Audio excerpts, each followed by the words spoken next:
স্বৈরাচার আমলে তো আমাকে অভিনয় করতে দিত না। ডেফিনেটলি পরিবর্তন আসবেই, পরিবর্তন আসার জন্যই তো আসছে। ওনার সঙ্গে তো প্রত্যেকটা শিল্পীরই অসংখ্য স্মৃতি। বাবা সমতুল্য জিয়ার মাজারে ফুল দিতে দিত না, আমরা চুরি করে লুকিয়ে ফুল দিতাম। স্বৈরাচার আমলে তো আমাকে অভিনয় করতে দিত না, স্বৈরাচার আমলে আমাকে খুব একটা অভিনয় করতে দিত না। এবং প্লাস আরেকটা কথা হচ্ছে, আমরা যখনই কোনো কাজে এগিয়ে যেতাম সেই কাজগুলো আমরা পিছিয়ে যেতাম, আমাদেরকে পিছিয়ে দেওয়া হতো।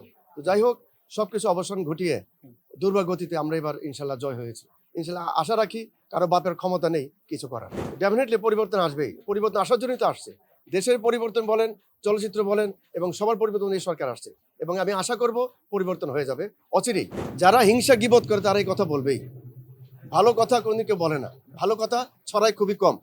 উনি দেশের কাজ করতেছেন, ওনার নিজের জন্য নয়, উনি সমাজের কাজ করতেছেন, দেশের মানুষের কাজ করতেছেন এবং করে যাবেনই উনি। এটা উনি মেধা দিয়ে, পরিশ্রম দিয়ে উনি সবাইকে বলতে চাচ্ছেন যে আপনারা সবাই আমার মতো হন, আপনারা সবাই এই কাজগুলো করুন, নিজে পরিশ্রম করে সবকিছু করুন, নিজের মেধা বুদ্ধি দিয়ে কাজগুলো করুন। ওনার সঙ্গে তো প্রত্যেকটা শিল্পীরই অসংখ্য স্মৃতি তো বলে শেষ করা যাবে না। উনি অসম্ভব পরিশ্রমী মানুষ, উনি খুব খুব কর্মঠ বলেন, উনি খুব সিনসিয়ার বলেন, উনি খুব ভালো মানুষ ব্যক্তি হিসাবে। আর নায়ক হিসাবে তো জনগণ বা দেশের মানুষরা বলতে পারে। যেহেতু আমাদের দল এসেছে, আশা রাখি ইনশাল্লাহ সিনেমা হল বাড়বে, ছবির সংখ্যা বাড়বে, চলচ্চিত্র সুন্দরভাবে, সুষ্ঠু পরিবেশভাবে আপনারা দেখতে পাবেন। আলোচনা সবচেয়ে বড় বিষয় না, বড় বিষয় হচ্ছে দলটা হলো যার যার ব্যক্তিগত ব্যাপার। আমি আমার ব্যক্তিগত কোন দলে ভোট দিব বা কোন দলে দিব না বা কোন দলে সাপোর্ট করবো, কিন্তু একটা কথা হচ্ছে, যে দলই আমি করতাম, আমি তো বিএনপি করি, বিএনপি দলের কর্মীরা যারা স্বৈরাচার আমলে যারা যে কোনো ভালো কাজে আশ্বাস দিত, সে কাজগুলো হতো না, সে কাজগুলো পিছিয়ে দিত। আমি আগেও বলছি, আবারও বলছি, তা আশা রাখি এখন আর পারবে না। ইনশাল্লাহ আমাদের যে ভালো কাজগুলো আমরা আপ্রাণভাবে চেষ্টা চালিয়ে যাব। ভালো তো অবশ্যই করবে, আপনারা ইতিমধ্যে দেখছেন। এবং আশা রাখি একটু ধৈর্য ধরেন, সময় দেন, সময় তো দিতে হবে।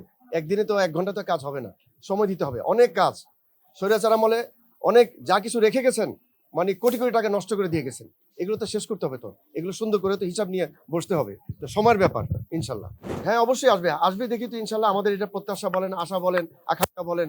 আমি সরকারের কাছে আবেদন আবারও জানাবো ইনশাল্লাহ, যেন আমাদের চলচ্চিত্র সুন্দরভাবে, সুষ্ঠুভাবে যেন তৈরি হয় ইনশাল্লাহ। এটা আবদার বলেন, ইচ্ছা বলেন। আমি আগেও বলছি, আবারও বলছি, যে আমি স্বৈরাচার আমলে যে ছবিগুলো করতাম, সেই ছবিগুলো আমাকে করতে দেওয়া হয়নি বিভিন্ন মানুষগুলো। এবং আমরা এমনকি আমাদের শ্রদ্ধেয় বাবা সমতুল্য জিয়ার মাজারে ফুল দিতে দিত না, আমরা চুরি করে লুকিয়ে ফুল দিতাম। তো এগুলো কেন এখন তো আর করতে পারবে না, সম্ভবই না।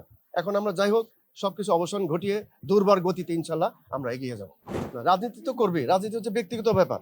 আপনি কি দল করবেন, কোন দল করবেন, এটা আপনার ব্যাপার। এটা করতে তো হবেই।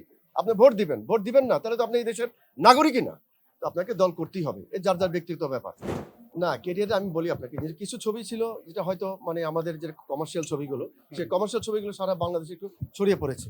এটা কিছু লোক ডামি ইউজ করা হতো, কিছু লোক ডামি ইউজ করে এই হলে, বিভিন্ন হলে, ঢাকা ডিস্ট্রিক্টের হলগুলো চালানো হতো। সেক্ষেত্রে একটু প্রভাব আমাদের ছিল আর কি। ওইটার জন্য আপনারা কখনো সোচ্চার হন নাই? না, সোচ্চার তো অবশ্যই সোচ্চার। আমরা এফডিসিতে অনেক আলোচনা ছিল, তারপরে আমরা মিটিং ছিল, মিটিংয়ে আমরা বেশ, এবং সংসদে আমাদের এটা আলোচনা ছিল।